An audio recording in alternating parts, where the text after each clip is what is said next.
The broadcast is now starting. All attendees are in listen-only mode. Hello everyone, thank you so much for joining us on this National Geographic Expeditions, Cuba, Discovering Its People and Culture. We have decided to do this webinar because there has been so much interest from travel partners and also travelers alike. People want to know all about Cuba. Why is everyone going? What is it going to be like going forward? And of course, they want to travel with National Geographic because we really bring a new perspective into things and really dive deep into the itinerary and the people and also the culture. So wanted to let you know we're going to talk about the itinerary, about how we're a little different from a trip with National Geographic versus some of the other people that you may book a Cuba trip with. And then followed by that, if you can, please feel free to type in a question to the dashboard that you have on your computer. We'd be happy to answer any questions that you have after the presentation. So we will wait on that. We'll have about 10 minutes to answer questions. If we haven't gotten to your question, please do feel free to type that in a 5-question survey that you will get via email as a follow-up, and I would be happy to follow up with you directly about that. So let's see, Cuba, quite an exciting itinerary. It is one of our top-selling trips and for very good reason. But the way that we approach it, as I mentioned, is quite different.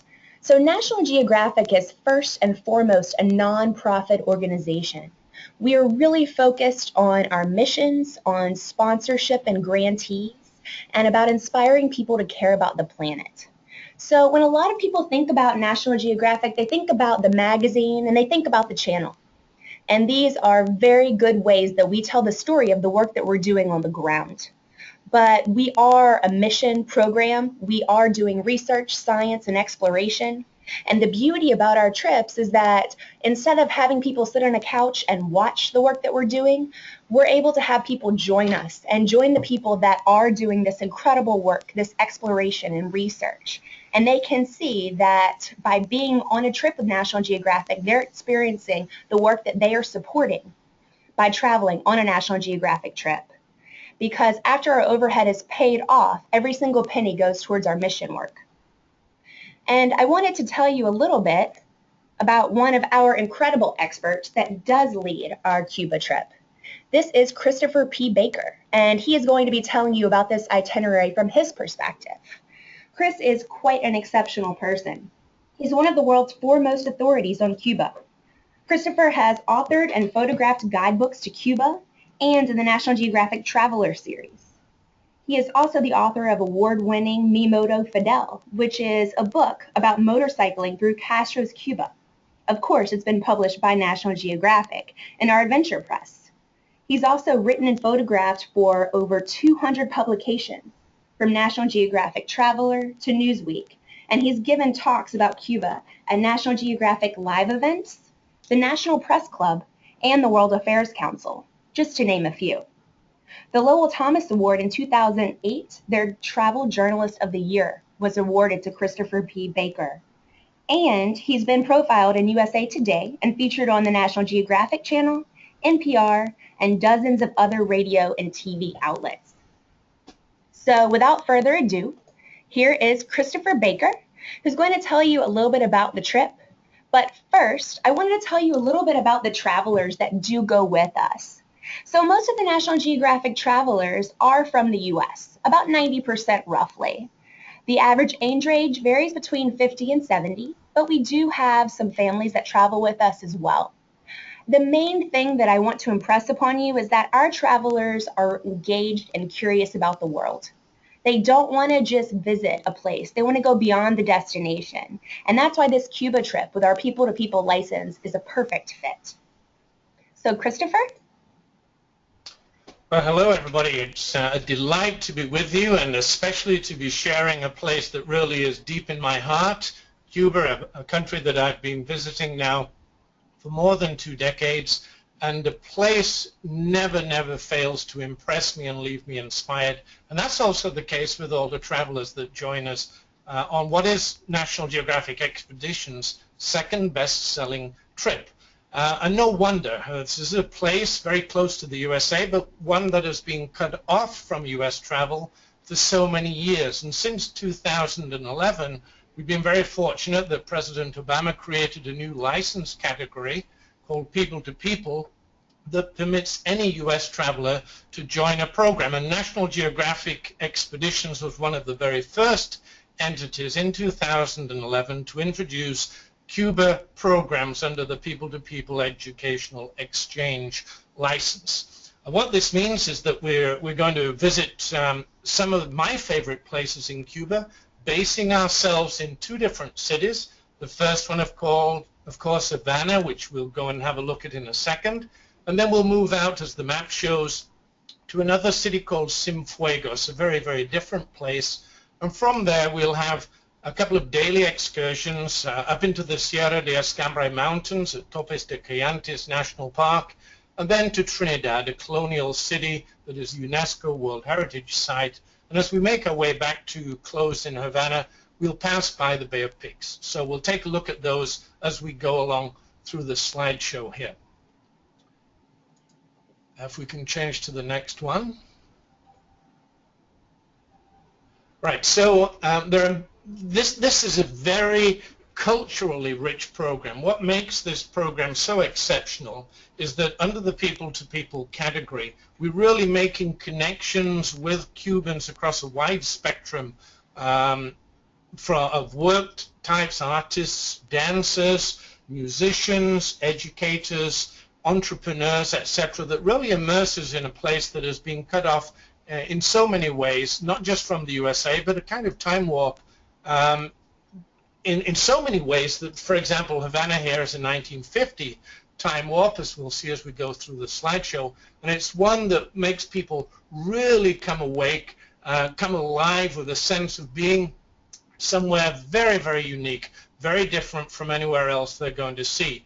And some of the highlights that really demonstrate that is as we walk through the old city of Havana Vieja, a UNESCO World Heritage City, and go to the Bay of Pigs and again walk through the old colonial city of Trinidad, and we'll see what a tremendously rich and varied and unknown destination Cuba is. So I talked about people to people. Let's move to the next slide.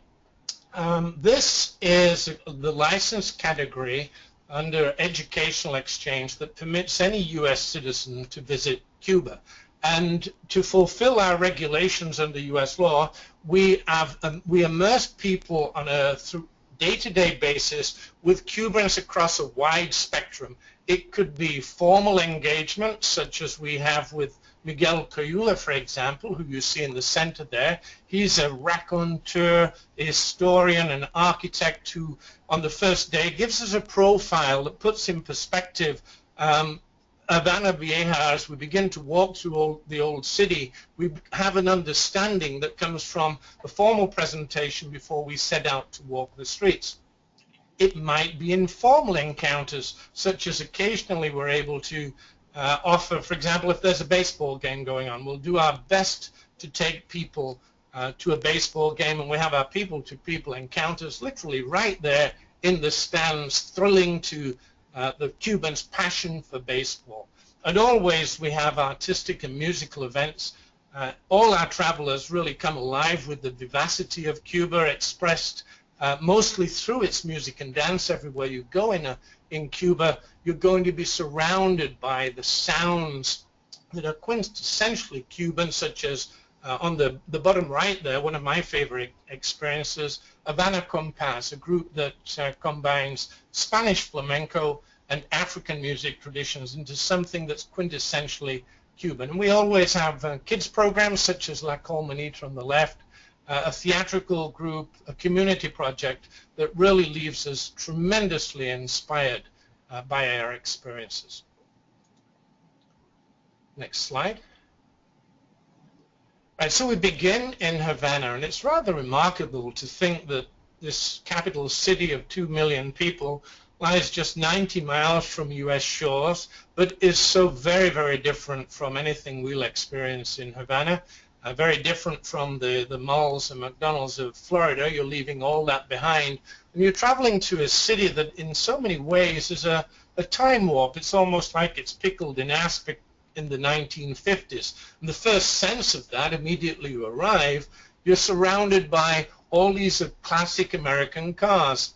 In fact, about 1 in 5 cars in Cuba is from before the revolution. They're all there, the Edsels, the old Cadillacs, the Chevrolets, etc., really lending a time warp aspect to the experience of being in this city. But the second dimension is, of course, that it is indeed a communist nation, and so you trade off, you leave behind the billboards saying buy this and buy that for revolutionary rhetoric, often portraying homage or paying homage to revolutionary heroes such as Che Guevara, or perhaps expressing sentiments such as teaching children to help old people across the streets, etc. And everywhere we go in Havana, you're going to be surrounded by this vivacious music and dance. And so we have a chance to engage with Cubans wherever we go on the streets, and enjoying their lifestyle much as Cubans do.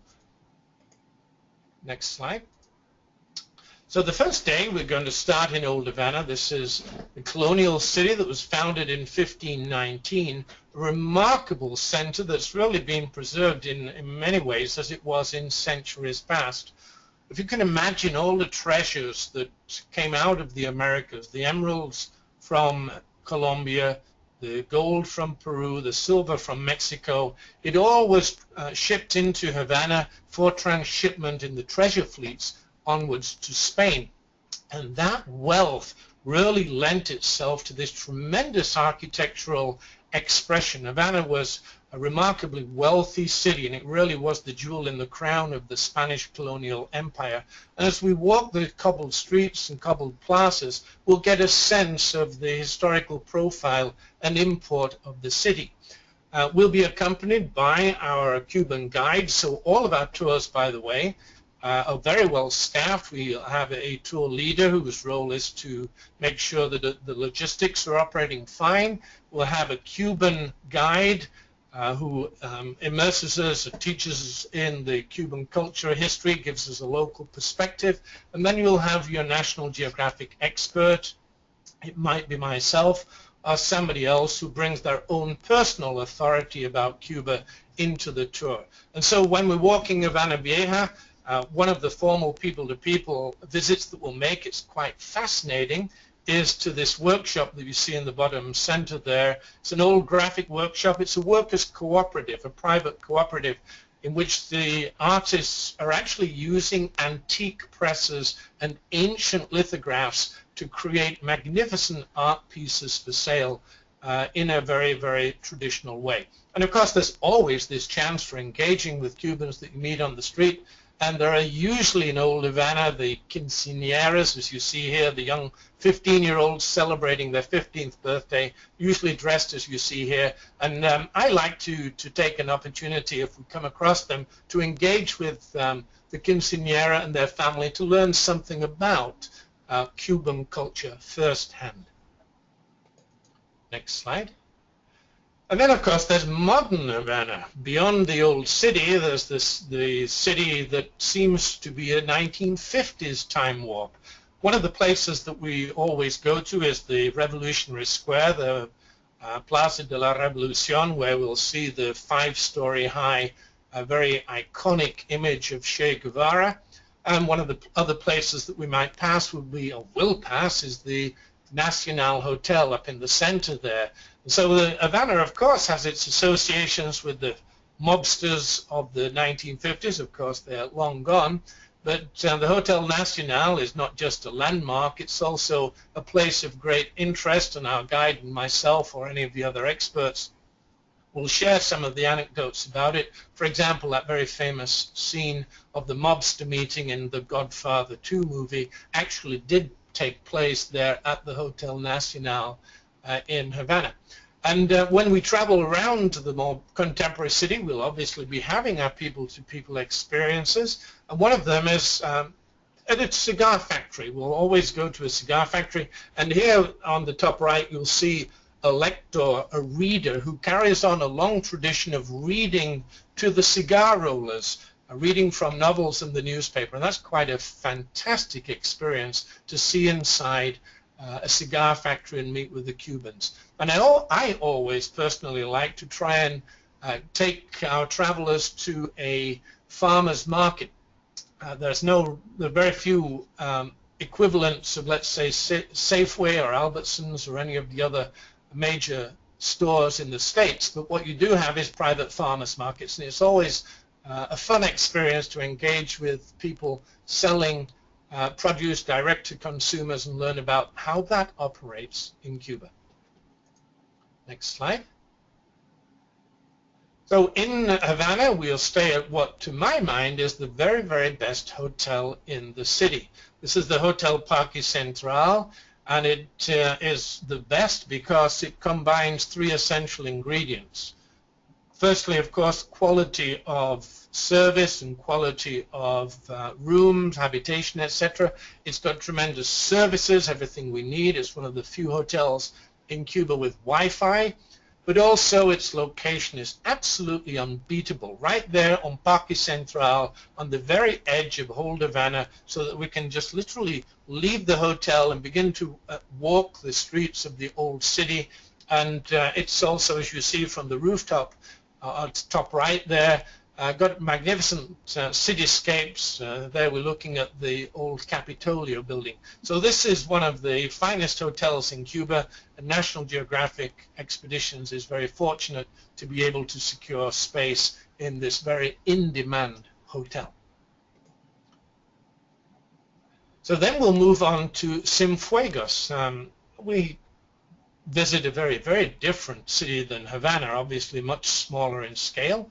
A city of about 100,000 people, and one very unusual for Cuba, founded by French settlers from Louisiana in the mid-19th century. So its architecture is very distinct, and we'll get a sense for that as we walk the streets with our Cuban guide, get to meet with Cubans as we walk down the pedestrian-only boulevard to Parque Martí, the central plaza, which we see here on the top, where we can really admire this unique architecture. We'll learn about the history of the city from the Cubans we meet and in the company of our guide. This is one place that we do have a strong possibility of taking our travelers to a baseball game if that opportunity arises, if the games are happening, and of course if it fits with everything else going on in our itinerary. But I certainly will do my utmost to ensure that we get to a baseball game if it's at all possible. And of course our travelers love that. The other wonderful thing about Cienfuegos is not just that it's a beautiful, very clean city, very beautiful architecture, but it has a tremendous location on Cienfuegos Bay. And this is the view from our hotel, so you can see that our travelers really do get to enjoy the cityscape quite fully. The next slide.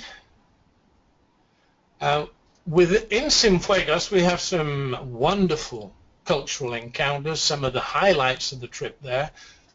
Cuba, for example, has a tremendous education system. It really nurtures children's talents, and we'll see this firsthand, experience it when we visit the Escuela de Arte Benimoré.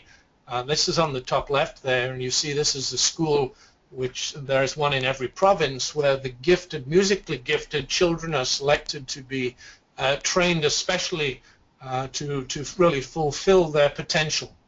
And it's an engagement that our travelers really, really very much enjoy, as is the choir of Cienfuegos. Now this is one of the remarkable experiences. A cappella group, and it really is, I'd call it one of Cuba's treasures. Cuba is full of musically gifted people, and that experience is one of the highlights. And of course we'll always have the potential to meet artists along the route. This is one of the impromptu meetings in the top center there of an artist who was creating this incredible galleon displayed on the sidewalk there in the central plaza. Another of the highlights in Cienfuegos is we do meet with the community. and we have an evening session. It's usually a fiesta, a welcome reception. On my trips, I always ensure that we get the dominoes table laid out because the Cubans are absolutely passionate for dominoes, and it's so much fun to be able to play dominoes with them. And I also ask the neighbors if they would be willing to open their homes to us, and we're free then to walk into people's homes. I can guarantee you that Cubans love to show you their homes, as humble as many of them may be, and our travelers really, truly enjoy that possibility also. Next slide. Now, in Cienfuegos, we'll be staying at one of my other favorite provincial hotels. I call it 1950s retro redux, if you will. This is the Hotel Hagwa, and it has a remarkable setting right on the edge of the bay, beautiful vistas from the balconies on both sides of your rooms, and we overlook here in the top center the Palacio del Valle, which is Cienfuegos' architectural glory. It is now a restaurant that's associated with this hotel, and one of the wonderful experiences we have whilst we're staying at the Hagwa is typically we'll have a special meal in the garden outside the Palacio del Valle. So as you can see here, a lovely 1950s property, not quite up to the standards necessarily of the Parque Central in Havana. In recent years, Cuba has experienced a tourism boom, and this is especially true as of this year. I just learned today, for example, that American tourists are up 54% this year alone, and so much of Cuba's tourist infrastructure is a little bit stressed. But nonetheless, this is a hotel that our travelers also like just as much as I do. Next slide. One of the excursions that we make from Cienfuegos is into the Sierra de Escambray Mountains. So beyond the cities, we want to find out what is the rural lifestyle like. And again, we're transported back in time. This time more than a century, as the tractors have been replaced by oxen and ox-drawn plows, for example, very typical of the campesino, which means peasant farmer lifestyle. And the Sierra de Escambray are known for coffee production. So this is an opportunity for us to meet with a coffee farmer, find out about coffee production techniques, maybe how they sell, what is the involvement of the state, etc. At the same time, we have an opportunity to truly enjoy the remarkable natural beauty of this area enshrined within Parque Nacional Topes de Coyantes. And beyond just the natural beauty, of course, it's an area that's renowned for wildlife species, such as this beautiful lizard that you see at the top there. This is an Anole lizard, but it is known to Cubans as chameleon. It's not a chameleon species, but nonetheless just as beautiful. And so this is a lovely, lovely day excursion from Cienfuegos. And next slide. And we hope that our travelers have plenty of storage space on their digital cameras for the day out in Trinidad, a UNESCO World Heritage Site that, for my mind, is the most remarkable and beautiful of the many colonial cities in Cuba. This one was one of the 7 original cities founded in Cuba in 1514, and as you can see here, you arrive in Trinidad and you truly do think that you have stepped back in time, not least because the colonial center is preserved by law, no modern developments whatsoever. Cars, with the exception of those owned by people who actually live in this zone, are barred. So what you have for the most part are donkeys and mules and horses clip-clopping down the cobbled streets. It really is a remarkable place that is difficult to conceive as actually existing in the 21st century. You really feel like you're transported into a romantic novel, another chapter of a romantic novel. Speaking of horses, one of the people-to-people encounters that we have is with my very, very dear friend Julio Munoz in the bottom there. He is known colloquially as the horse whisperer, and he'll speak to us about the equine program he has in Cuba, trying to promote better equine care amongst Cuban horse owners. But he is an entrepreneur, and he really speaks to one of the wonderful aspects of contemporary Cuba that we try and engage our travelers with, and that is the ability now to have private businesses. So Julio operates a bed and breakfast. He has horse riding excursions. He runs photographic workshops, and he is now just beginning to build a restaurant. So he addresses us about what it's like to be an entrepreneur, running a private business, facing state bureaucratic hurdles, etc. We'll learn something about those opportunities as they're beginning to evolve in Cuba right now. So another exciting day excursion. Next slide. As we make our way back to Havana, we'll take a 90-minute journey via the Bay of Pigs. We'll follow the shoreline here, and during this 90-minute trip, certainly on the trips that I am expert on, I'll be spending that entire time giving you a profile on the events of the very famous 1961 invasion that happened there and the Cuban Missile Crisis, which was a direct consequence of the failure of the Bay of Pigs invasion. And so I'll put in perspective those dimensions that you need for when you arrive at the Bay of Pigs. And lo and behold, what do we find? Well, it's now a beach resort, and it has a very fine museum, the Museum of Giron, which is the local name for the Bay of Pigs, where you have an opportunity to learn something of the local interpretation of the events of 1961. We'll have lunch at the Bay of Pigs itself, and our people-to-people encounter today, the formal one at least, will be with a representative from the National Park of Zapata National Park. It's the largest national park in Cuba. And here we see Frank Medina, my friend, who is actually the director of the park. And if it's not Frank, it will be one of the park rangers who speak to us about the ecological issues that Cuba faces, how they are addressing them, what is the national park system like, how does it operate, and one of the positive dimensions that I very much like about this encounter is that he speaks about the friendships and associations and the working relationships that Cuba's ecological administrative entities have with their peers outside Cuba, such as the World Wildlife Foundation, National Geographic, etc. By the way, the Zapata Swamp is home to flamingos, as you see here, and 21 of Cuba's 25 endemic bird species. So Franco, one of the other rangers there, will talk to us too about the wildlife that is unique to the area we're going through. And usually when we're there on the rooftop of this private restaurant that we'll have this exceptional lunch at, we often have flocks of Cuban parrots, the endemic Cuban parrot, flying overhead, which I find very apropos during that encounter. Next slide. And then we make our way back to Havana.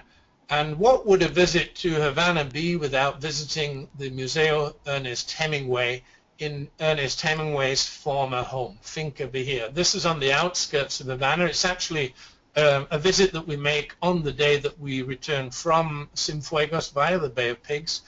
And Cuba and Hemingway are, of course, synonymous, one with the other. This was its principal home for 21 years. And it has been pickled in aspic also. All the items that you see in this home are original Hemingway items that were there when he left Cuba in 1960, never to return. And so Cubans cherish the Hemingway legacy, and they take great care of the museum. And whilst we're there, certainly on the tours that I am expert on, we'll have the director, my very close friend, come out, Ada Rosa. She comes out and addresses us in person. That's not usual for any visitors to the museum. And we'll also try and ensure that we get a personalized tour of the property, a people-to-people encounter or association with perhaps Isabel, the sub-director, or Tatiana, one of the other staff members there. So a special experience. And then on the very last day, one of the great highlights of our program, I've spoken about the art in Cuba, and one of the great exponents of that is Jose Fuster. So we'll go to his house studio, Casa Fuster, an opportunity here to learn about art in Cuba, how artists operate, and to learn about what freedom of expression they have. And certainly when we go to meet Fuster, the remarkable thing here is that the entire community in which he lives, this is the Havana suburb of Jimenitas, is actually adorned with his own artwork. It's called Fustalandia, and so there are many, many homes in the streets around that are adorned with this ceramic tile works, and it's quite a jaw-dropping experience to arrive there into a community that really speaks to the vivacity of Cuba's artistic expression.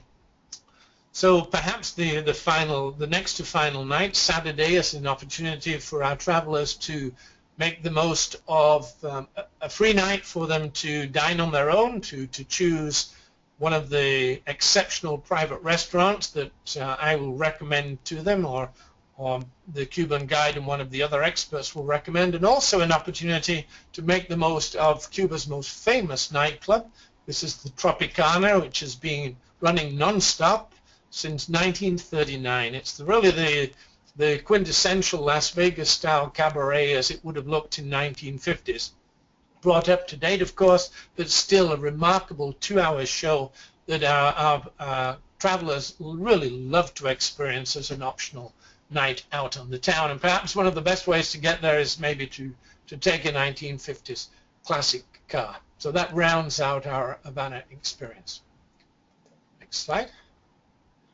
And really this is a fascinating time to be visiting Cuba, not simply because we now have that ability through the People-to-People license program, but also because change is happening very rapidly within Cuba itself. And this is driven by Raul Castro, who assumed the presidency in 2006 when his brother Fidel was taken ill. And beginning in 2011, Raul has initiated what for Cuba is far-reaching economic reform.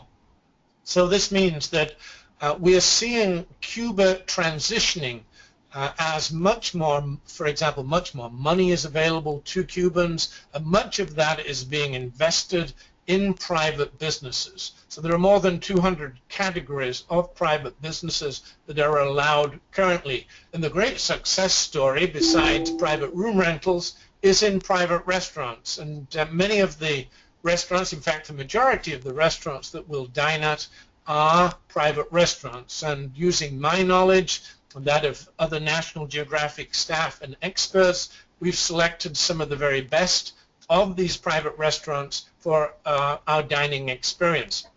So there is a culinary revolution going on. We have the ability to really see what that means. It's maybe not up to New York standards, but most of our travelers return really truly impressed by what is happening in the dining scene.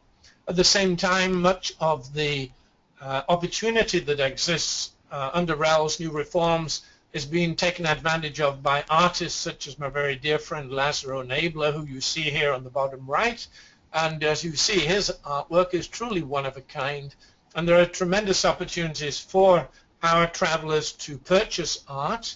I should mention that amongst the new regulations as of this year from President Obama is the ability for American travelers who are there legally, such as ourselves, to purchase $400 worth of Cuban items. But when it comes to artwork, there is no dollar limit, and there is an unlimited amount of artwork that can be brought back to the States by value.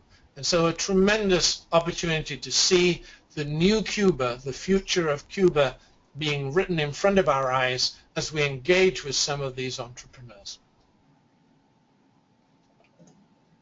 Okay. All right, thank you all so much for listening to Christopher's amazing presentation on Cuba. So now is the time, if you have any questions, definitely enter them into the question box, and we'll start going over those. And we've already got some really great ones. So Joan had asked, and Christopher, I'll let you answer this one if you can. When is the best time to visit Cuba? Thank you, Joan. I would say that the best months are probably January, February, March, but the shoulder seasons there, November, December, and April, are also very, very good months to visit. Why do I say these? Because by May and June, it's beginning to warm up considerably, and there's a greater possibility of rain. So the best weather opportunities typically would be January, February, March. Great. And then I can speak to what is the booking process that Betsy has asked. So you can absolutely book either from our website, which has the phone number or email. If you have a travel advisor, definitely book through them as well. And basically you can speak to, or your travel advisor can speak to our reservations team. They can answer any remaining questions that you have. We can get you booked. It's probably worth noting that we have many of our trips are sold out at this time because it is so popular. We do have a photo departure, so we have this departure, but we also have several trips that are for people interested in photography. This trip is led by a National Geographic photographer, and we have one departure that has space. It's May of 2016. As for our regular classic Cuba trips, we do have availability April through June of 2016. So really pick a trip that you see that is not noted as waitlisted on the website, and feel free to follow up in the booking channel that fits to you the best. And how many people do you have on this tour? I can also answer that one with Tasman. We have around 25 people on this trip. That is our general maximum number, and because these trips do all sell out, that's pretty much the number of people you can expect on this trip as well. And Sue Shipman, good to hear from you, Sue. She asked, can you do this tour privately? So normally, National Geographic Expeditions can absolutely arrange a custom trip for you. Cuba is actually an exception, and the reason is the hotel availability. There are simply no hotels that are available at this time. The ones that did have availability have all been pre-booked by large group trips and organizations that have booked these out months and years in advance. So unfortunately at this time we cannot do this tour privately. And then let's see, another question about size, which I believe I have answered. How about traveling with children 12 years old? That's a question with Michael. Generally, our trips have a minimum age, and usually 12 is, it's around 15 or so.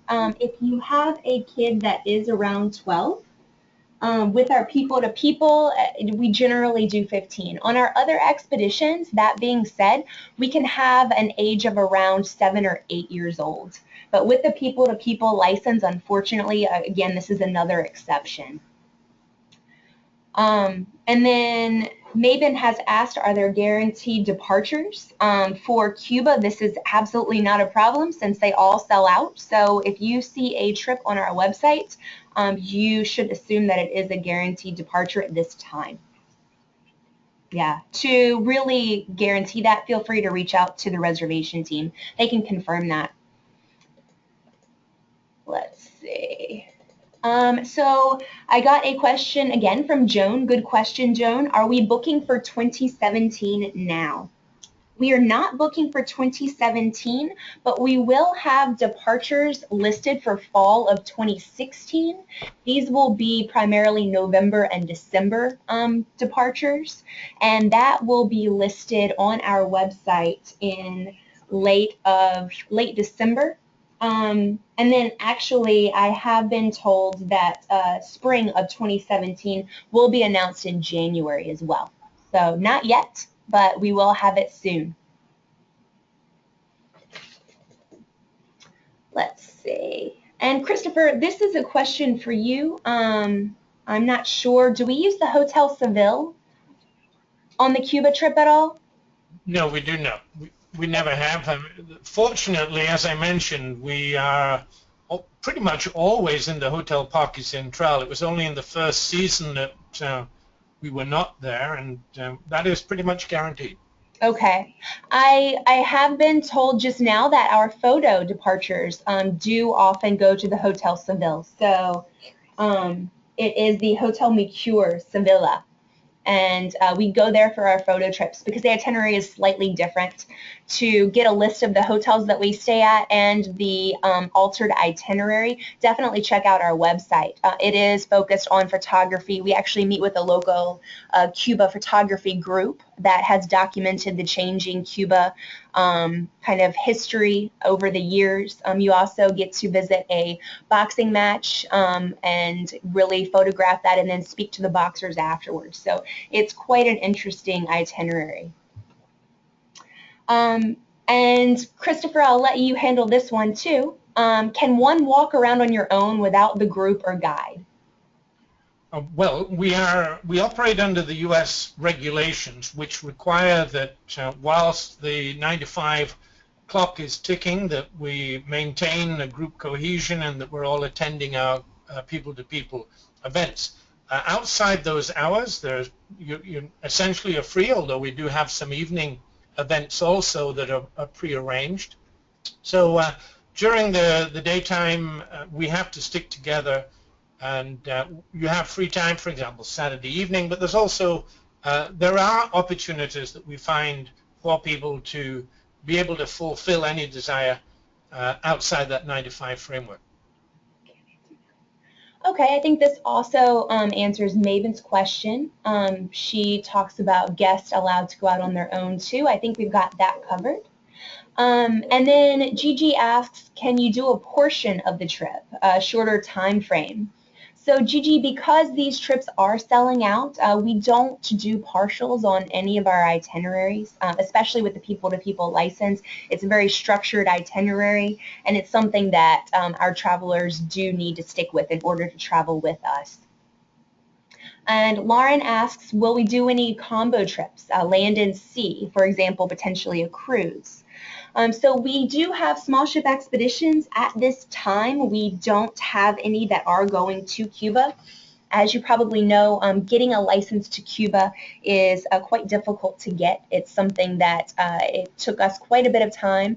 And while we do have a land itinerary, we don't have one by small ship at this time. What is the single supplement for this trip? You know, I do not have that on hand, Joy, but you can certainly find it on our website. And if you want on the survey, you can ask that question and I'll follow up with you specifically on that. Tasman, you will absolutely have to watch a baseball game. As Christopher says, it's a highlight of Cuba, so I think you'll have a great time. Yeah, well, it's never guaranteed, but if there's a baseball game going on, and that would typically probably be in Cienfuegos, if we can do it, we'll manipulate the itinerary as is possible to make it happen. Excellent. And Christopher, what is the transportation used between the cities? Great question. We use large buses. I think they're 35 or 40 seaters. They're usually brand new. They're exceptional buses, and I think it's worth mentioning too the Cuban staff. Cuba does a very, very good job in its training of its drivers, its Havana tour guides. We always have a Cuban guide. The company is called Havana Tour. And the drivers are always not just proficient in terms of driving capability, but they're also well uniformed, very respectful. They're trained to help our travelers on and off the bus, etc. Truly world class, quite frankly. Excellent. And really quickly, can you give a recap for Mary? She missed the information on independent travelers going off on their own. Yeah. We are required under U.S. law that in the daylight hours, 9 to 5, that we maintain group cohesion, that everybody is attending the people-to-people events. And I should say that really you would want to, because we have some rather remarkable encounters with Cubans. And so there is time outside that 9 to 5. We do ensure that you get time to fulfill your desires to explore on your own, but well, typically it would be outside the 9 to 5 framework. Okay, great. And Elizabeth has an important question. Is there good wine in Cuba? Well, I shouldn't be laughing. There is good wine in Cuba. Almost all the restaurants serve wine. Most of it you will find is either from Spain or Chile. It used to be a few years ago there were plenty of California wines around. There are a couple of places that may have that, but expect it to be Chilean or Spanish and occasionally Italian wine. All right, and I've also been asked to say that all meals in this itinerary are included in the trip except dinners. 2 dinners. All of the other dinners except for 2 are included too. So if you do want to go off on your own, you certainly can. That being said, dinners are included and are available as a group. So it's your choice. We're not going to make you have dinner with the group, but that is definitely there. Yeah, and let me add that those 2 free evenings, I will give you my recommendations of the absolute best private restaurants, because these days it's really all about experiencing the private restaurants. There are some really tremendous venues, not just because of the cuisine that's now being served, which would never have been conceivable a few years ago in Cuba, but some of these places also have quite remarkable settings. And so I'll give you my 5 or 6 top choices for your free evenings. And it's also, I think, worth mentioning that all tips are prepaid in the cost of the tour. So obviously with the exception of your free evenings at restaurants. Excellent. All right, well, I think that is all the time we have for questions now. As I mentioned, if I did not address your questions, Kathleen, I know you had one. I can definitely follow up with you. But if I missed any others, please feel free to note them in the survey that will be sent to you via email shortly. And again, I'd be happy to follow up. Thank you so much for your attendance. We had nearly 200 people register, and this is a first webinar that we've opened up for travelers and travel partners alike. So again, thank you for being part of this. Thank you, everybody. I hope to see you in Cuba.